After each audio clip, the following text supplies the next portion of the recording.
Cheers, fans of boxing history. We're here to talk about boxing, the history side of things. Special show in terms of a special fighter that we'll be discussing. If you don't know, you will know here very soon. But we're talking none other than the old master, Joe Gans. So salute to all those who will be listening on replay, those who will be here live, assuming someone shows up.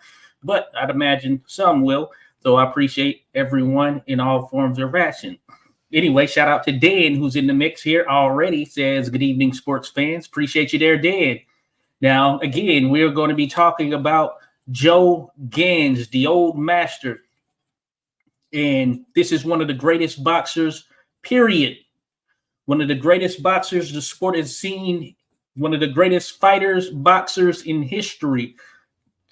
And I don't say that lightly and or loosely. Excuse me. You think about the upper echelon of competitors in the sport of boxing, when you think about those that competed in the yesteryears, as well as those competing now, I mean, that upper echelon, that upper room, Deion Sanders mentioned something in relation to the NFL Hall of Fame that there should be another room for certain athletes who competed in football. So if you look at it from that perspective, we have the Hall of Fame and all that, we're thinking another room like the elite of the elites, then of course none other than Joe Gans would fit into the fold there, because he is just one of the premier, one of the most special fighters that the sport has ever seen. And of course, I'm here for about an hour. And as I always say, really an hour can't do full justice to how great Joe Gans was. I mean, he's one of those individuals who, if you haven't heard the name, then I guess you really haven't paid attention to what's going on as far as boxing history, because at this particular juncture, anyone who's been in the game should know the name, or at least looked into the history of the game, should know the name Joe Gans, the old master born Joseph Grant. Now, he is, as I mentioned, one of the best we've seen, and he might be the greatest lightweight that we've seen in the sport of boxing, which is where he primarily competed. Now, I rate him as the greatest lightweight that we've seen in the sport of boxing. That being said, it's all subjective. There are others who fall into the fold there. You know, you think about the likes of Benny Leonard. He's one of the great lightweights we've seen in the sport. You think about Roberto Duran, one of the greatest lightweights we've seen in the sport, and he gets that type of billing. You think about the likes of Ike Williams, one of the greatest we've seen in the sports, Bo Jack, so on and so forth. So Joe Gans is in that billing, and that's where I rate him as the greatest lightweight that we've seen in the history of boxing. And that's no shade to any other lightweight that has laced him up, because as you know, we love the history of boxing and all the competitors that have did their thing, stood out, competed at the highest level in the sport. Because when you were fighting back then, it took a little bit of something that you just can't find growing on trees. You know, you can't teach it. Got to be born with it. To get to the level of a Joe Gans, that's different. We use that term. It's different. You step in the ring with the likes of a Joe Gans, it's different. And that's the case when we think about Joe Gans. So we want to take a little time to show some love to Joe himself, speak about some of the things that he did in his career, life, etc., what he is to the sport of boxing, which is pretty much everything. And as mentioned, just one of the absolute greats. So he was born Joseph Grant on November 25th, 1874, in none other than Baltimore, Maryland. B-more, you know, he probably had one of those B-more accents. If you've been around B-more individuals, then you'll know what I'm saying right there. T. So Joe Gans is from Baltimore. As a matter of fact, he's buried in Baltimore. His grave is there in Baltimore somewhere. I know that I've seen some videos online of or pictures and videos online of his grave. And he's in Baltimore, born and raised for the most part. And that's where he represented. So Baltimore has one of the greatest boxers ever to have come out of that city. Of course, Gans is not the only one, but arguably the greatest that Baltimore has seen. And for my money, that's what I would lean towards right there. Joe Gans being that guy, no doubt about it. So that's why we're talking about him. That's why we talk about a lot of the individuals that are in the mix there. So salute to you all here again, everyone listening. But Gans, he stood about 5'6.5", had a 71-inch reach.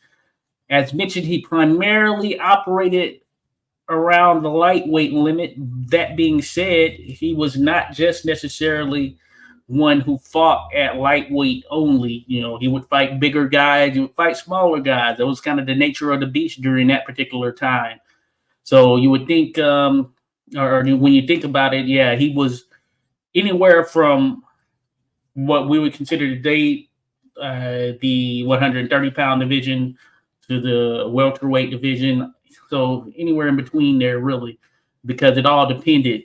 And when Joe Gans was actually competing at lightweight, I can't recall if it was for the entirety when he was champion. Spoiler, he was champion, but of course you don't get to this level if you're not champion. But essentially, Gans, he competed at 133 pounds with the title on the line. That's what lightweight was during that period. It was 133 pounds. If you've seen on the channel, I have a video. It's like the main video when you first click on the channel, say you're new to the channel or whatnot. It's a Packy McFarland video. And of course, those two crossed paths. They didn't fight, but they crossed paths. Packy McFarland was a lightweight, one of the great lightweights that the sport has seen. And Packy McFarland fought during the same period, at least for a portion of Gans's life.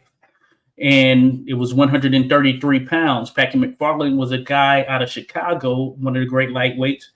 Depending on how you look at it, could have been undefeated.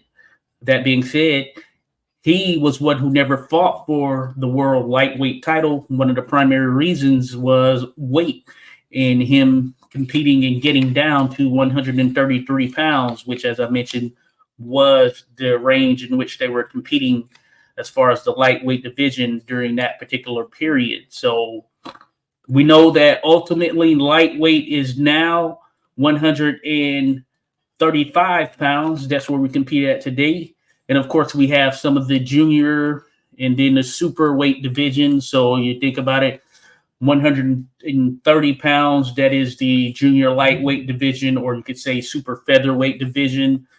140 pounds is the junior welterweight division or super lightweight division. So you have guys and gals that bounce in and around those weight ranges. That's just kind of how it is now that we have those weights in between.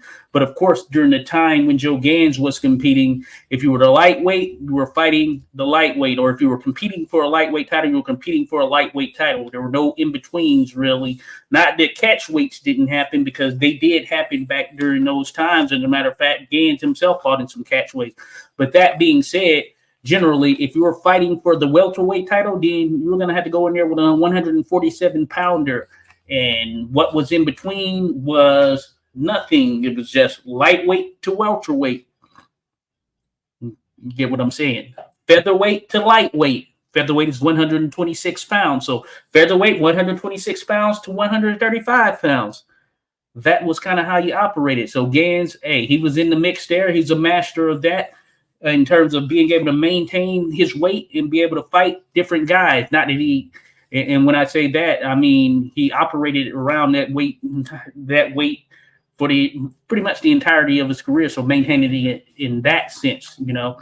But that being said, he fought from 1893 to 1909.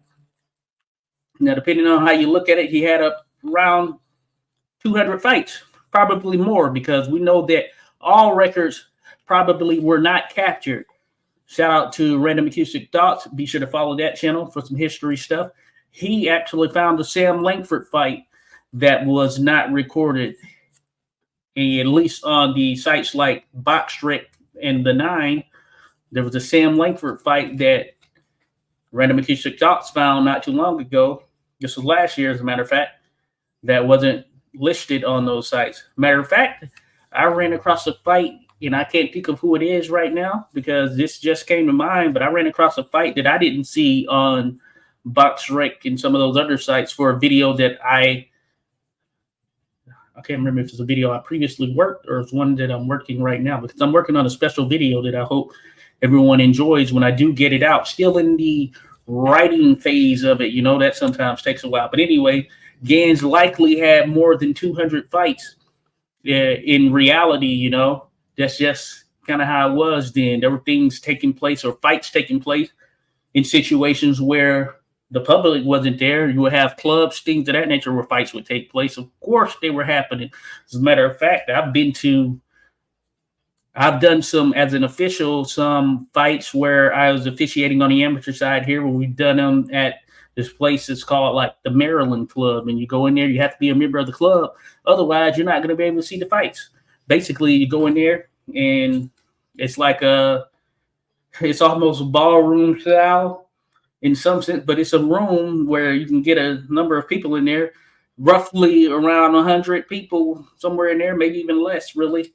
And you're just watching these boxers go at it, basically. So imagine how it was back in the day. This is here in modern times. So imagine back in the day, there were a lot of fights that were taking place that we probably don't even know of.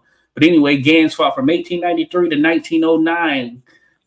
He finished with a record of, and I'm going to pull this up for those that are the viewing audience right now. You'll be able to see this. You'll be able to see what his record looked like. But he finished with a record of 147 victories, 10 losses, 16 draws, 20 no decisions, 6 no contests. Amazing, right? Pretty amazing. Real quick, while that is up, I'm going to give you a little bit of an explanation of what it means, especially for those viewing. But 147 wins, as mentioned, 101 via knockout. Over 100 knockouts, folks. That's rare territory. Now, he had 10 losses, some questionable. One fight in particular we're going to touch on. Draws in that day in time. We never knew as far as the particulars surrounding what was considered a draw. It could have been a number of different things. It's not necessarily as we see it today. A lot of times it was pretty much just referees who were determining it. And based on what they saw, they would say, you know what? I didn't see any fighter doing better than the other, or I thought they were about even, so I'm going to call it a draw. Now, of course, that holds a little bit of weight, or holds some weight, and that's what it went down as. But that being said, it could be subjective. Of course, it could be subjective, and that still happens in the UK. As a matter of fact, if you watch some of the broadcasts, Matchroom, for instance, Queensberry Promotions, for instance, there are some fights where there will be a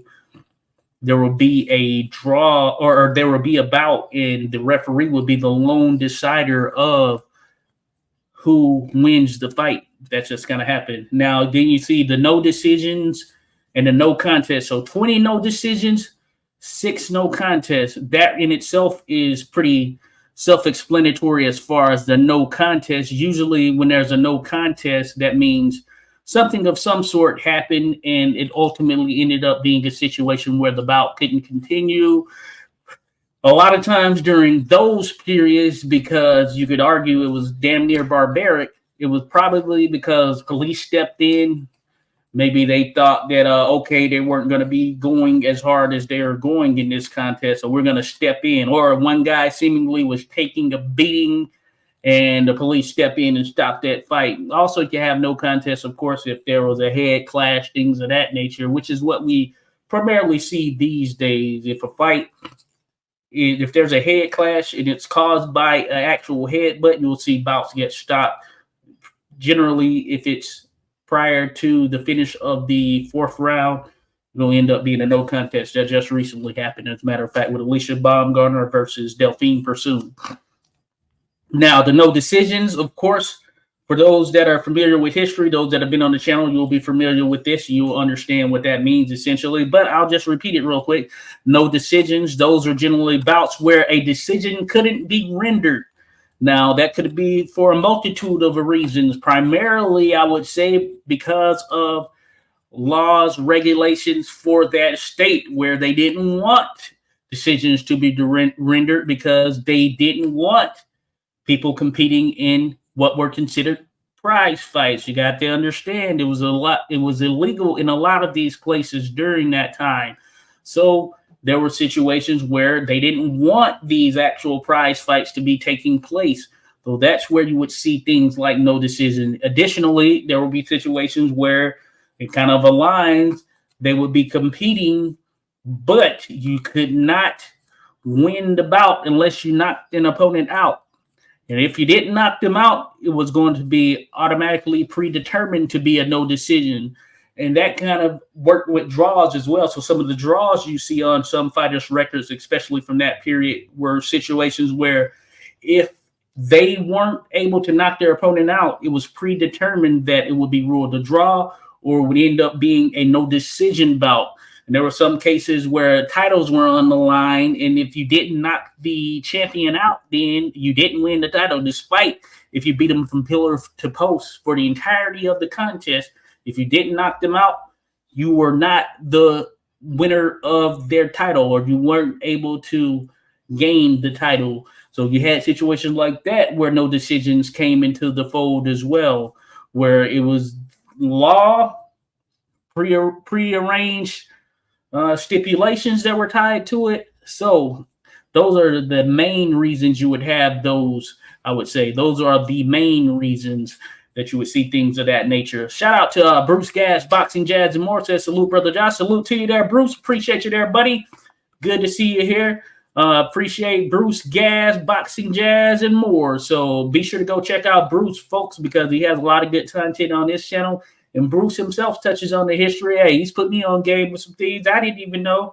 And not that I know a lot, but I usually focus on some of these later eras. But that being said, Bruce, as far as you're talking of like 70s, 80s, 90s, man, Bruce knows what's going on. He was there in the mix for a lot of them. So be sure to go check out Bruce Gas, Boxing Jazz, and more. Subscribe.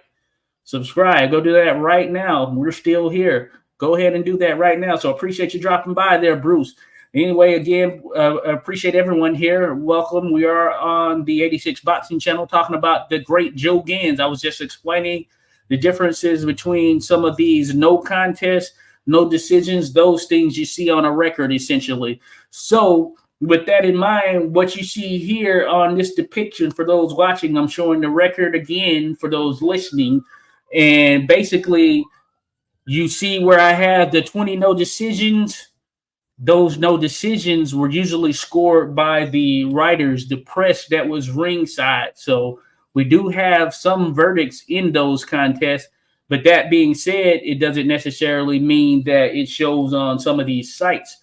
So for Joe Gans, for all intents and purposes, even though he has 20 no decisions, those could have all been scored for him or in favor of him by the press ringside writers that were there at ringside. And that is thus, in a sense, how you turn no decision bouts into actual official verdicts for these fighters. So I don't know here off top, of course, which of those no decisions ultimately went to him. You had to look at his record fight by fight, line by line, and see what was an actual no decision bout. Because if it was a no decision, then it went to decision.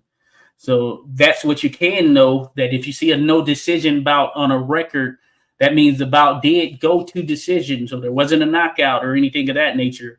And that being said, it could have gone either way. But usually the majority, as it related to the press and ringside officials who were there, that's what determined in terms of record keeping wise who was the victor. Think about a guy like Harry Greb. You'll see that he had like 100 and something, if I'm not mistaken, no decision bouts. That's why his record and accomplishments are absolutely insane, Harry Greb, because he just had so many bouts that weren't officially included on his record, but it was because they were considered no decision bouts. So interesting stuff there for sure. Definitely some interesting stuff when you think about it from an overall standpoint. But anyway, Joe Gans, as I was mentioning, impressive record. One of the more impressive records that you will see in the sport. No decision, no contest bouts aside. Just think about that. 10 losses. Insane. In 100+ fights. Insane. Just think about that, and think about the guys we see in or around the sport today. I mean, it's just something you don't see, of course. It's just something you don't see. That's really the best way of putting it, And so, moving ahead, just thinking about his resume and record. Now, before I get into or dive into some of the fights specifically, I just want to go through and name some names on the resume that you should be looking out for, that you should check these individuals out on your own if you want to. If you say you're bored one day, you want to just look into some boxing history to a certain degree. I'm going to go to BoxRec right here. And when I say the names, then just know that these names, take the time. If you want to write this down, have a notepad or whatever. When I say the name, that means these individuals were some who were probably, some were champions, all the stuff. These are all the people on his resume, but these are just notable names. That means they were either contending, they were either champions, contenders for championships, or they may have fought for championships or whatnot during the career of Joe Gans or during that era and time frame of Joe Gans. But these are just names that I want you to actually know. And Bruce Gas mentions trivia tonight. What time is that, Bruce? Because I want to definitely be there. Let me know if it's 8 o'clock. Then we got to try to be there. I'm here for about an hour. So I'm down for some trivia there, Bruce Gas. But anyway, some of these names that I want to, that I mentioned, take them down. Check these guys out. I'm just going through his record here on BoxRec. Now, BoxRec, I recommend, of course, you want to look at the records, and they won't include the no decisions, though, as far as in the official records you see up top. You can check out Cyber Boxing Zone. Cyber Boxing Zone is a good one. It includes like the sparring sessions and or charity type bouts they would do, exhibitions or whatnot. So that is one to certainly check out. But that being said, here go some of the names that are on his resume. One of the best resumes that you could ever even think to be involved with. Kentucky Rosebud, 1895. He fought him twice, as a matter of fact. Kentucky Rosebud. This is a black fighter. Unassuming record when you look at it at face value, but you have to go look at the opponents he faced. Young Griffo. Everybody knows Young Griffo, the Australian fighter, featherweight champion, I believe, and one of the great fighters the sport has seen, and he has a very impressive record. Bobby Dobbs. This is a black fighter who was a lightweight, welterweight, and then in and around that weight range, and one of the great fighters that we've seen in the sport. He didn't win a title and didn't fight for a title, I'm not mistaken there, but someone you should know right there. Bobby Dobbs. Wilmington Jack Daly. That's like Wilmington, I believe, North Carolina. That's the Wilmington I know. I just know his name for sure, and I've seen that he's been in with a lot of top-level fighters, so dive through his resume, and he's someone that you will likely learn some things from. Kid McPartland. That's a name you need to know. He's been confused with Packy McFarland as well before in his career. And once you dive through the Packy McFarland video, then you understand why that is the case. So check out the Packy McFarland video on the channel. George Elbows McFadden.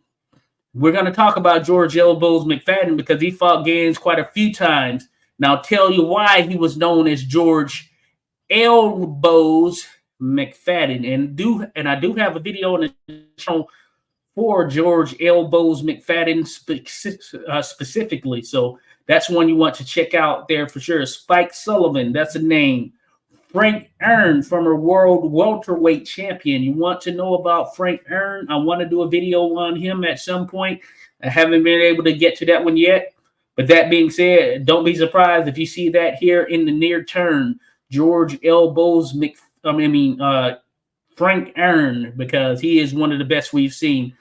Terrible Terry McGovern. That's a name. If you don't know, check him out. I have a video on the channel that is related to Terry McGovern, and he had an important chronicling influential fight against Joe Gans that we'll talk about. So be sure to check out him and check out that video if you get the opportunity to. I'm just kind of going through mentioning some names that are there that I think that you all should know. As mentioned, we're doing Welcome to 86 Boxing. For those that may be joining, we are looking through the career of the great old master Joe Gans, and I want you all to be able to understand and really realize how good this guy was. Dave Holly, much like Bobby Dobbs, one of these fighters who didn't get a shot at the title or anything of that nature, but one of the best in and around this weight, who fought a who's who of who was competing during that period. You need to know Dave Holly. If you don't know, I have a video on the channel that touches on Dave Holly, and that is one where me and Random Acoustic Thoughts, we were speaking on the third fight between Dave Holly and Sam Langford. I believe that's the video. So look that up, check it out. You'll learn a little bit of thing about about Dave Holly. Joe Grimm. Now, Joe Grimm, the greatest loser the sport of boxing has ever seen. If you don't know what that means, look on the channel for Joe Grimm. I have a video on the channel. The greatest loser, if that even makes sense, or seems like something that can be the case, which it may not, that is the greatest loser that the sport has ever seen. And you'll understand why once you watch that video. Jack Blackburn, a.k.a. Chappie, one of my favorite fighters. A lot of these are my favorite fighters, really. I just love the history. But he's someone you need to check out. Sam Langford, I don't even need to say more. Sam Langford, yes. Joe Gans and Sam Langford fought. And it was potentially for a lightweight title shot. And we'll get to why the title didn't change hands there realistically. Willie Fitzgerald, that's not a name that really stands out in terms of marquee names when you think about the sport and the history or whatnot, but he is someone you should know. Willie Fitzgerald, tough resume, in with a lot of these top level guys, a guy that will fight anyone. During this period, we had the color line, but there were fighters who didn't give a damn. They would fight beyond the color line. These were white fighters who didn't care. They would just fight anyone. So they certainly did exist. Sam Bolin, he fits into the category of the Bobby Dobbs, the Dave Holly. Sam Bolin's one of those, black fighter who was one of the best during that period. A guy who could have won a title, and if I'm not mistaken, didn't get a title shot. But that just shows you how great these type of guys were. So he's someone that I want to mention there. Then there are going to be some that I don't even know about.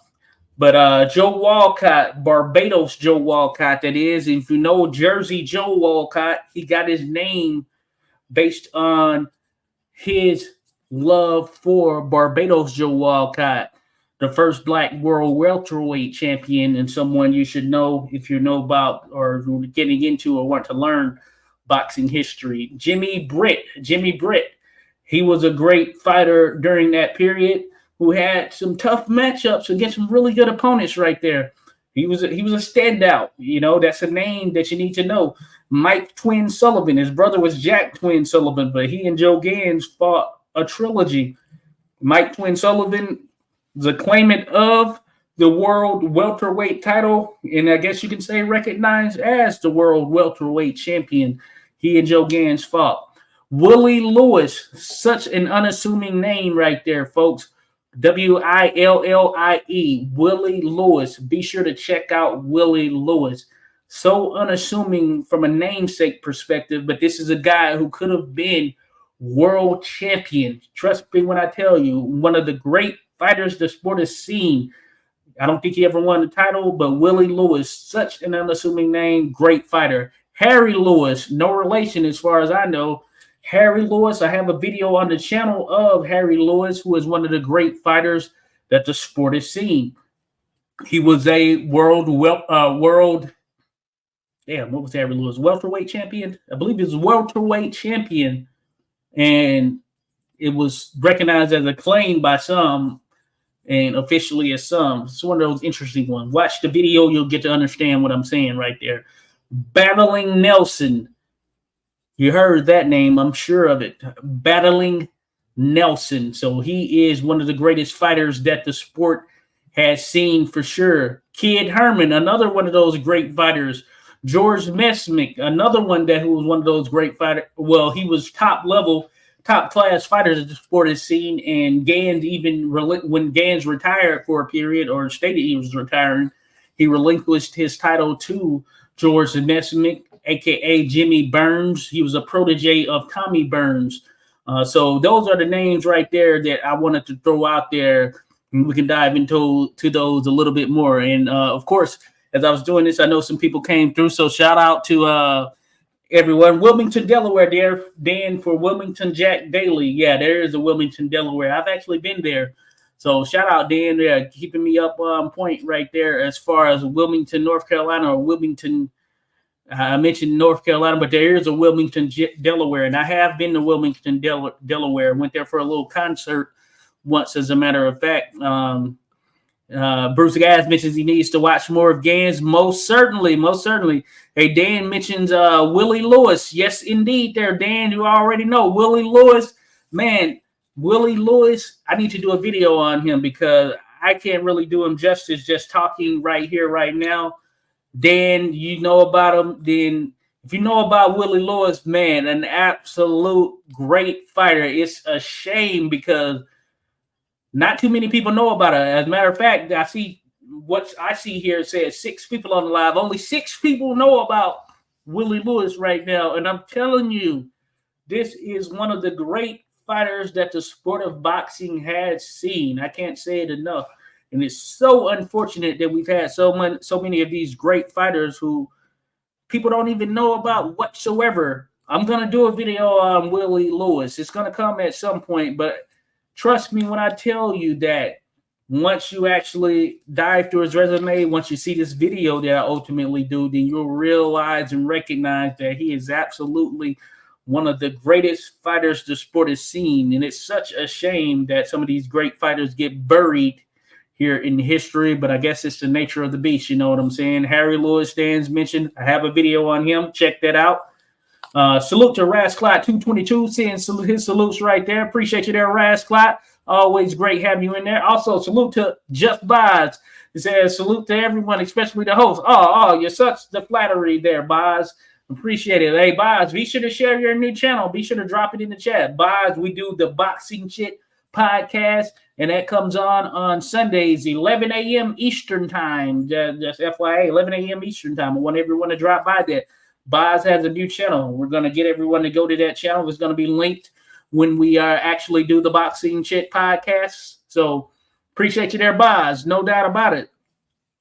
Dan mentions Gans beat Walcott, but they called it a draw. Couldn't handle the speed skills of Gans. I hear you there, Dan. Yep.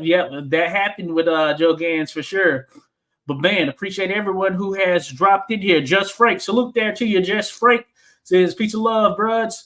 Hey, always great to have you, Just Frank. Be sure to subscribe to Just Frank. He has a channel where he does some gaming stuff, I know for sure. So, Just Frank, one you want to check out. He's a master at Ghost Recon, I believe it is. So, be sure to check him out, folks. As mentioned, Bruce Gas, and Bruce Gas is going to be doing trivia at 8. I want to attend that myself. Philadelphia metro area, Delaware. That's what Dan mentions. Yes, sir. Indeed, there, Dan. Indeed. Dan mentions Willie Lewis is so great. Fought Ketchel. Certainly. Willie Lewis, folks. Just Frank mentions the hype machine was never behind these fantastic fighters. Certainly, Just Frank. It was no hype machine. You just had to get in there, apply your trade, move on to the next. That was the nature of the beast during those times, for sure. So it is. Just By said it would be so cool to have an evening talking about Tansy Lee. Oh, that's a good one right there to recommend there, Boz. He's the first person to beat Jimmy Wild. I only became familiar with him because of fighting or because of doing a video on Jimmy Wild. It's on the channel. I made a post about Tansy Lee earlier. I don't know a ton about Tansy Lee. I definitely need to look into more before doing a show on him there, Boz. But that's a good one right there. I might have to put that in the lining right there for sure, for sure. Oh yeah, Just Frank is streaming now. So if you want to go drop in, check him out. Feel free to do so. Again, thanks everyone for here. We're talking Joe Gans, 86 boxing in the mix here. We're talking a little bit of Joe Gans, and of course, Boz has dropped the channel. Be sure to check that out, folks. If you're in the actual YouTube, then go ahead, click on that, subscribe. Please do subscribe. Boz, we're talking boxing shit. And Boz, hey, he's a fan of the history as well. So salute to him and what he does. So getting back to Joe Gans, his first significant fight, though there were some names that came before, but his first significant fight came in 1895, is when he fought Young Griffo. As mentioned, Young Griffo is the Australian fighter. I haven't done a video on Young Griffo, but from what I know, he has a top-level resume. I think it was world featherweight champion. I have to look back myself here in terms of some of the names that are on his resume. But trust me when I tell you, Young Griffo, one of the great fighters that the sport has seen. So I did a video on Joe Gans. I didn't mention that up top, but on the channel, I did a video on Joe Gans. It's on there. Well, I have a couple of videos, as a matter of fact. But there's one that is just speaking to Joe Gans, his career. It's one of the early videos that I did. I think it was like 2021 or something like that. And I was just kind of learning this YouTube thing, of course, in terms of creation. So it doesn't dive as deep as I would like it today, because if I did one today, it would be an hour plus in all likelihood. That being said, go check it out. It'll have some of these key fights on there. Of course, the first one being Young Griffo. Now, also, there's a video on the channel. It's called the Top 6 Fighting Joe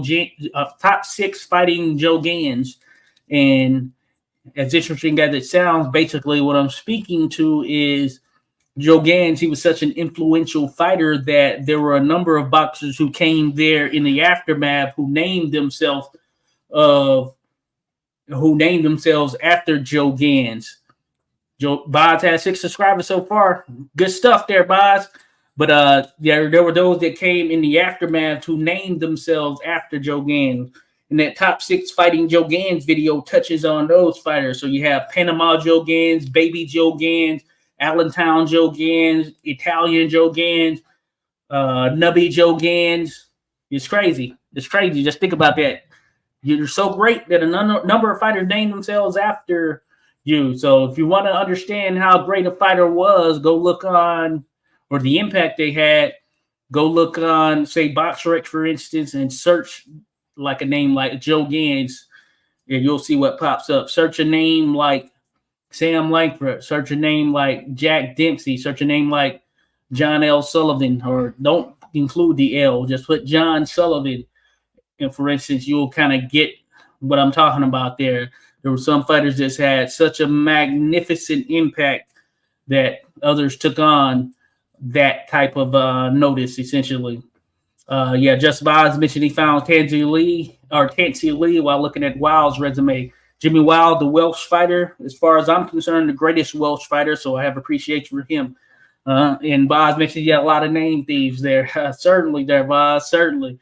But anyway, so Gans faced Young Griffo in his first major fight. It was a draw, but Joe Gans was the one who had the better showing in the contest. The two were rematch in 1897 as well.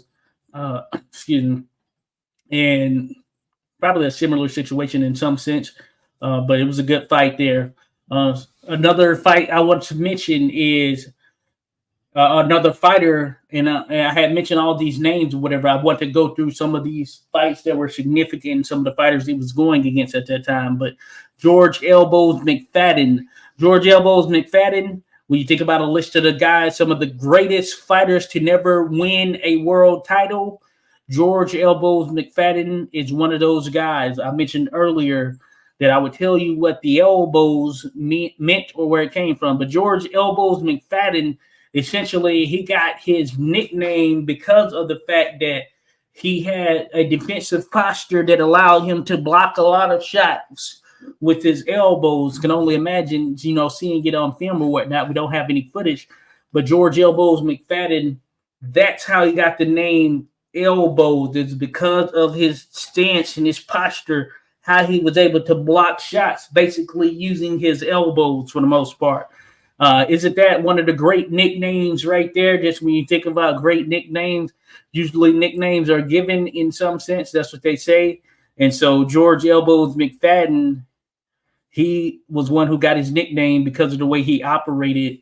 And he was very successful there on the defensive end, using those elbows to block those shots that were coming for him.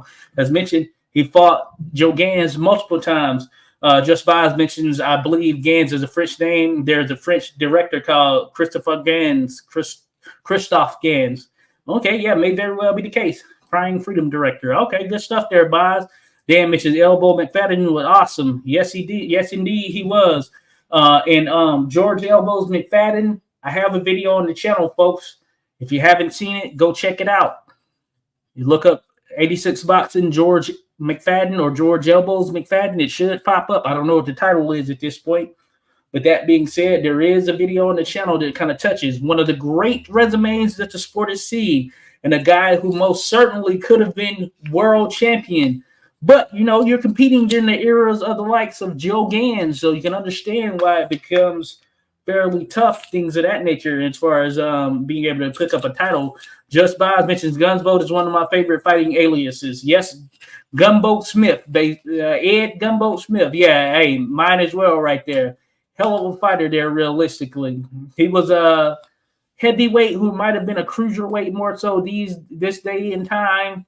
But that being said, a hell of a resume right there. Damn Gunboat Smith.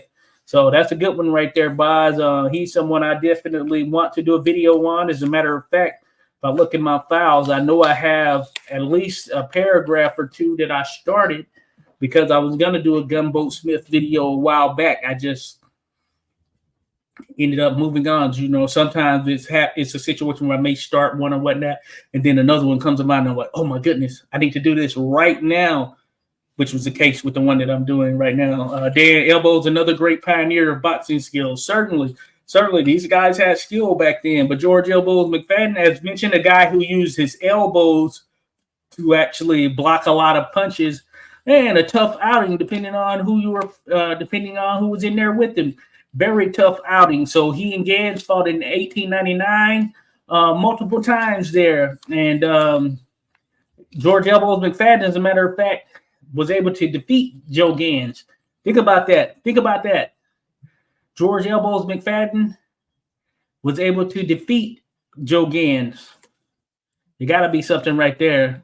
And that's why I'm saying, as far as him being one of the greats to never win a title, hey, McFadden is one of those. He knocked Joe Gans out. As a matter of fact, it was the 23rd of 25 rounds. The 23rd round in their contest. This was 1899. Their first contest, as a matter of fact. But Gans would go on to right the ship and prove to be the better fighter. That being said, it wasn't that he didn't go through some stuff there dealing with George Elbows McFadden. All right.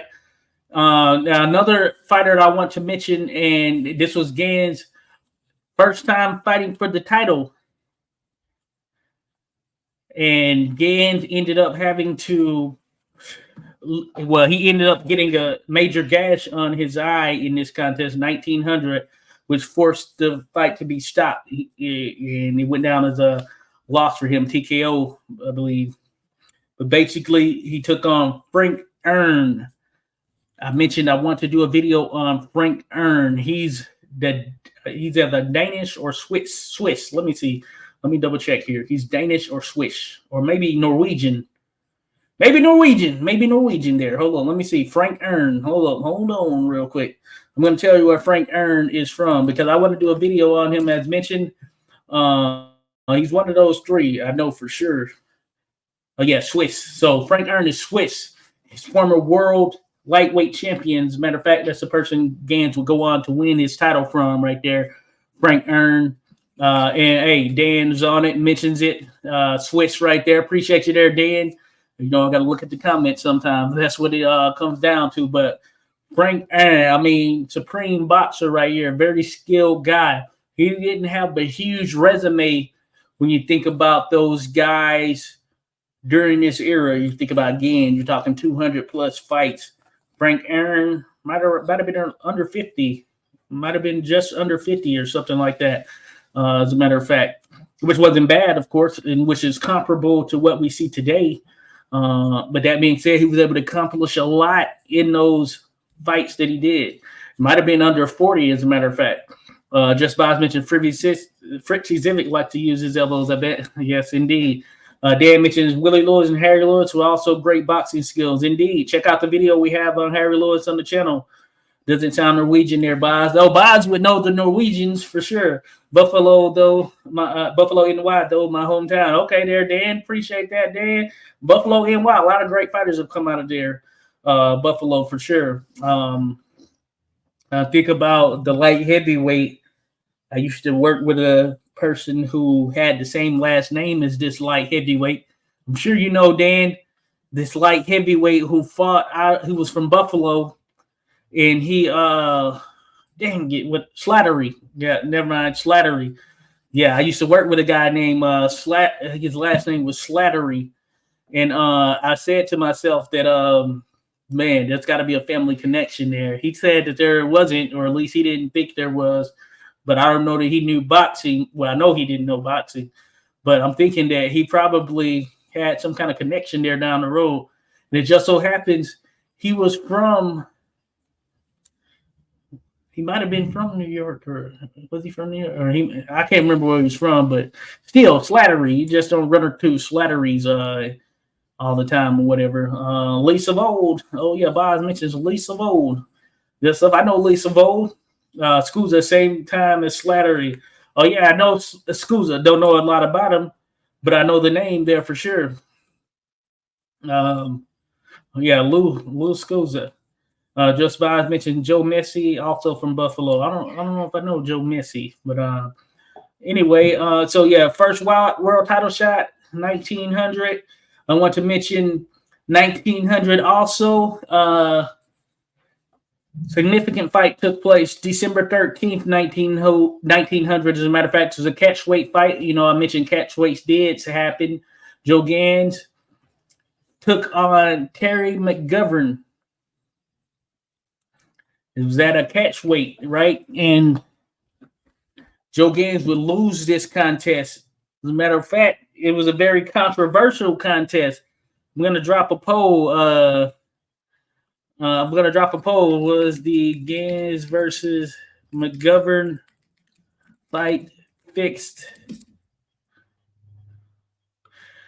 I want to see what people think. Was the fight between Joe Gans and Terry McGovern, former world lightweight champion, former world featherweight champion, was that fight fixed? That's what I want to know, folks.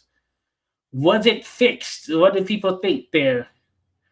And these two fought. It was in Chicago, and I'll just let you know, in the aftermath of this contest, boxing was banned in Chicago, or at least prize fighting, or at least that's what they consider it. It was banned in Chicago for a number of years. It was like the 1920s when it was illegal again. Certainly in time for Dempsey versus the Fighting Marine Gene Tunney. That happened in Chicago in 26 or 27? It might have been 27. But prior to that, boxing was banned in Chicago, or at least prize fighting was banned in Chicago.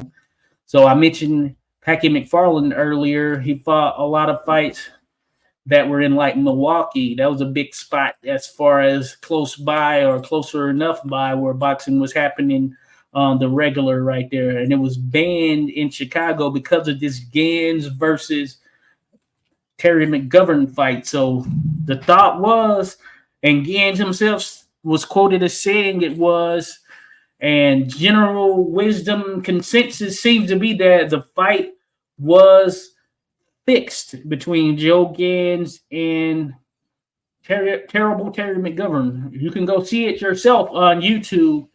If you go look for it, or if you look at the Joe Gans video that I made, or if you look at the Terry McGovern video that I made, I have a little bit of footage in there from those clips that were out there. Of course, we're talking over 100 years ago now. This is in 1900. Just think about that. We're in 2024.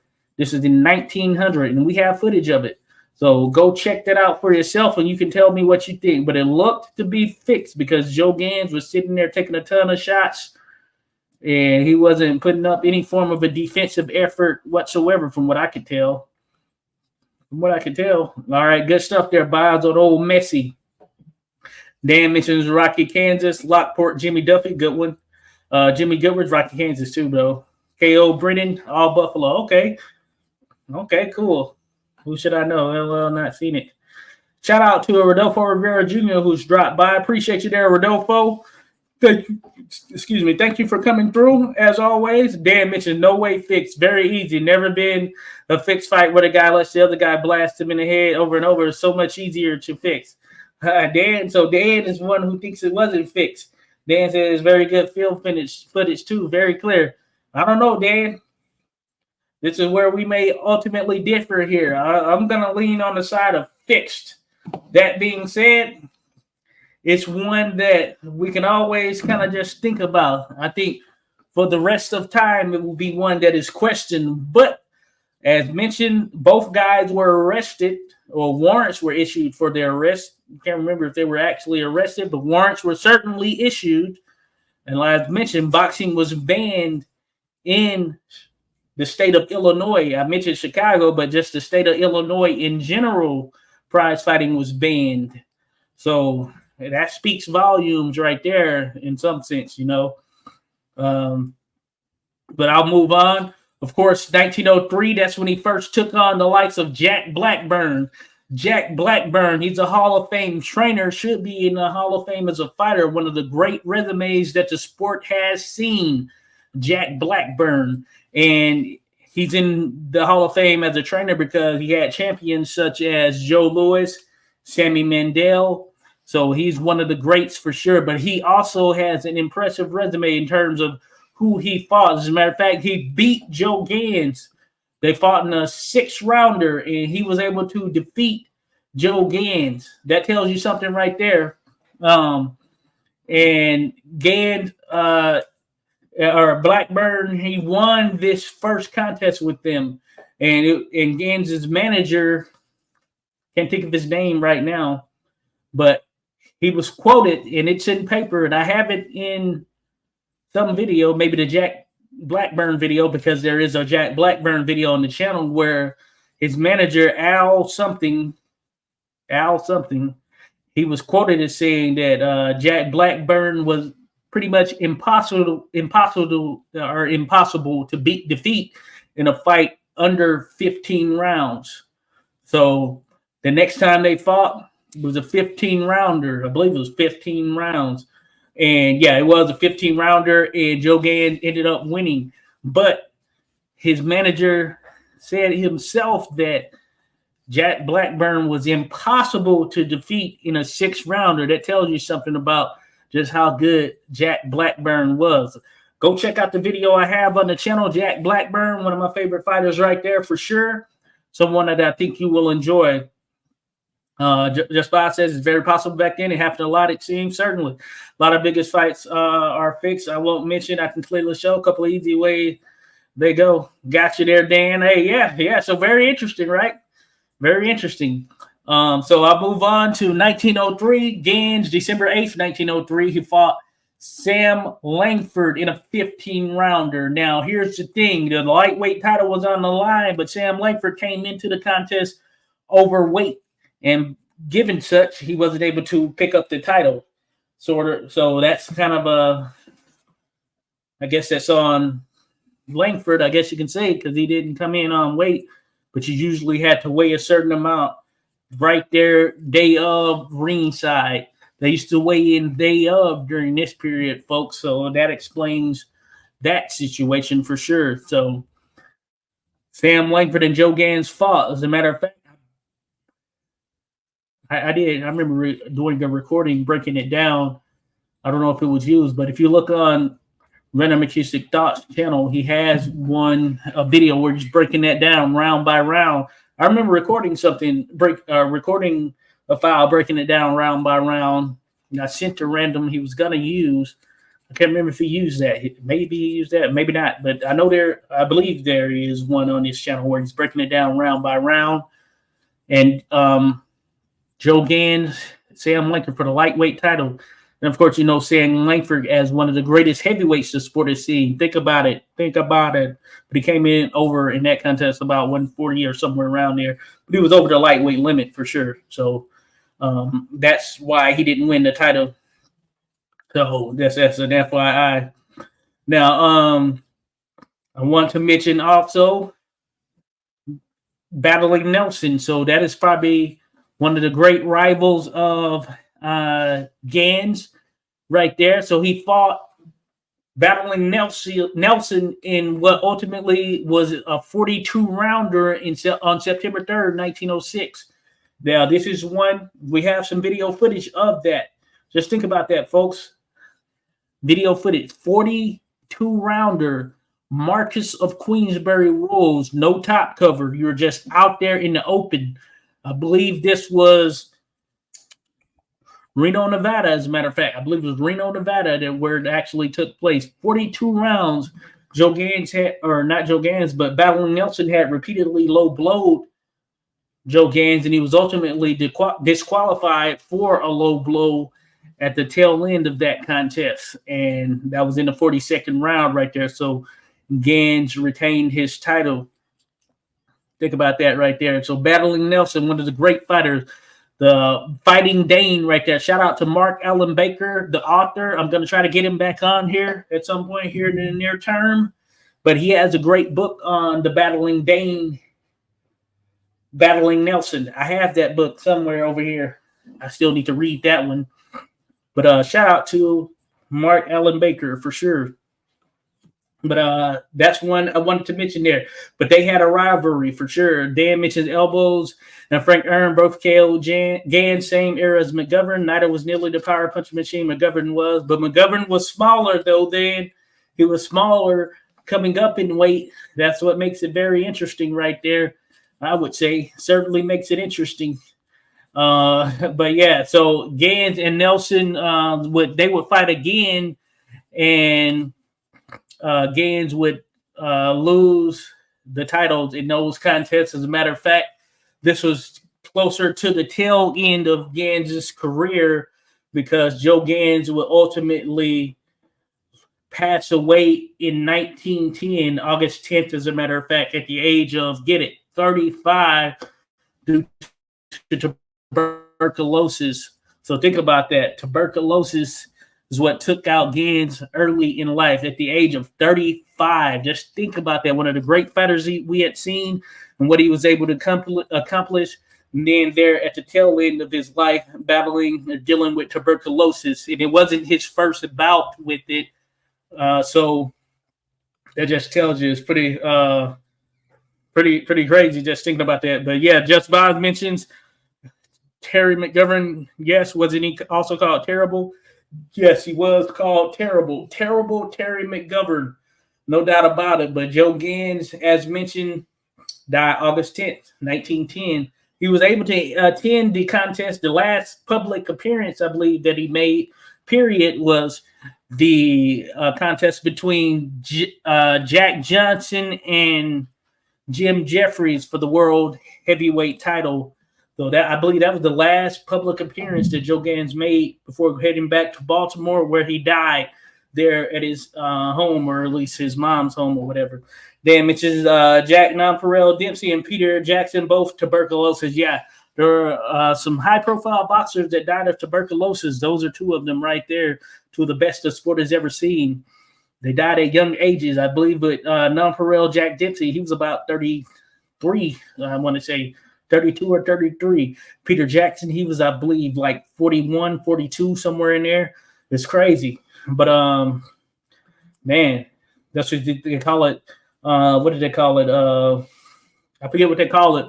But check out my Packy McFarland video if you think they call it. But tuberculosis, that was a big deal back then. Big deal. So it's just crazy. But essentially, man, Joe Gans, special fighter, man. Special fighter. Any way you want to slice it. I just want to talk about him for consumption. That's what it is right there. Dan, you got it right there. Dan, my man Dan is on it. Told you Dan knows his stuff. Check him out, folks. Subscribe to him. Dan knows his stuff and leave some great comments on the videos. But consumption, that's what they call it. So you'll hear that term that is used for it as well. But yeah, it was just a tough thing back then. So it wasn't just boxers, it was athletes in other sports, of course, and then just non-athletes, just the general public as well dealing with this issue. So something serious for sure. Just FYI there. But one of those things. So Joe Gans, he ultimately died at 35. Accomplished a great deal, still regarded by many as the greatest lightweight ever, or certainly in the running there. All by 35, and life taking a bit early. But that being said, he was still able to make a step as far as his name in the game, did his thing right there. And we're still talking about him to this very day. Man, what more can I say? I told you can't really sum it all up in 1 hour or whatnot, because we're talking about an absolute legend. So maybe I'll do something bigger, more grandiose here later down the road. Of course, you all will be the first to know. But I just wanted to come talk about him here for a little bit. And of course, we'll be back in the mix at some point here in the near term as it relates to boxing history and those associated with it. We're going to be talking to Stephanie Simon tomorrow, so check that out, folks. In the meantime, hey, check out some of the names I mentioned right there. Great fighters indeed. So I appreciate everyone who dropped by. I'm going to head over to Bruce Gas, Boxing, Jazz, and More. He's going to be trivia. He's going to be doing trivia over on his channel. So I want to be a part of that myself. So hopefully I see you all there. Bruce Gas, Boxing, Jazz, and More, folks. Check it out. And again, I appreciate all of you for dropping by. And we'll talk history some more here as time goes on. Thank you all who dropped in.